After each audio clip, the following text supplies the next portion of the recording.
On an ordinary morning, the bustling city of Baltimore, Maryland, was shaken by an extraordinary event. A massive container ship, a behemoth of the seas, collided with a high-traffic bridge.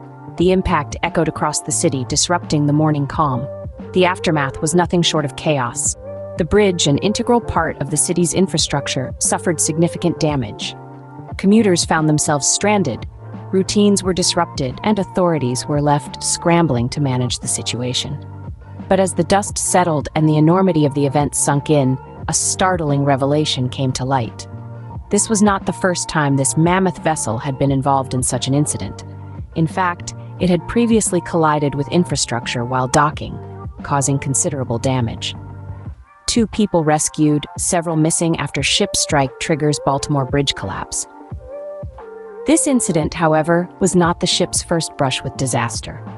The seas, it appears, hold dangers unseen and often underestimated.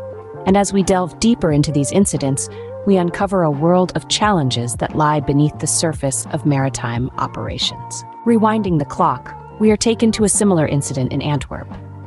As we delve into the past, we discover a chilling echo of today's disaster. The colossal Boxship, the same behemoth that wreaked havoc in Baltimore, had previously danced with danger in the bustling port of Antwerp. This previous encounter with infrastructure was not as dramatic as the one we've witnessed today, but it was no less significant. On a foggy morning, the ship, laden with containers, misjudged its docking maneuver, resulting in a collision with the pier. The damage to the vessel was substantial, a gaping wound in its hull, a testament to the force of the impact. Yet, in a stroke of luck, no injuries were reported, a silver lining on a cloud of potential catastrophe. The circumstances of these 2 incidents bear an uncanny resemblance, both involving a collision with infrastructure. Yet they differ in their outcomes. Antwerp was a close call, a lesson that seemingly went unheeded. Baltimore was an unfortunate reality check. Despite the damage, the ship sailed again, bound for further adventures on the high seas. Post-collision, the ripple effects were felt far and wide. The incident not only resulted in physical damage to the ship, but it also disrupted its operations. Seaborne trade, a crucial artery of our global economy, was momentarily affected, underscoring the significance of these maritime giants. This incident prompted a comprehensive safety review. Navigation protocols were scrutinized, and new measures were implemented to prevent such incidents in the future. The maritime industry in its entirety was urged to reevaluate its safety procedures, particularly in areas of high traffic or complex infrastructure. An emphasis was placed on the importance of meticulous planning and the integration of advanced navigation systems. The incident served as a stark reminder that even in the age of technology, human error can still lead to catastrophe.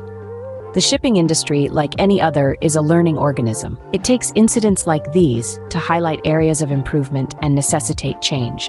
It's a continuous journey of learning and adapting, of making the seas safer for these colossal ships and ensuring the smooth flow of global trade. The collision served as a wake-up call for the maritime industry. Yet, the incident leaves us with more questions than answers. Why, in this age of advanced technology and safety measures, do such incidents continue to occur?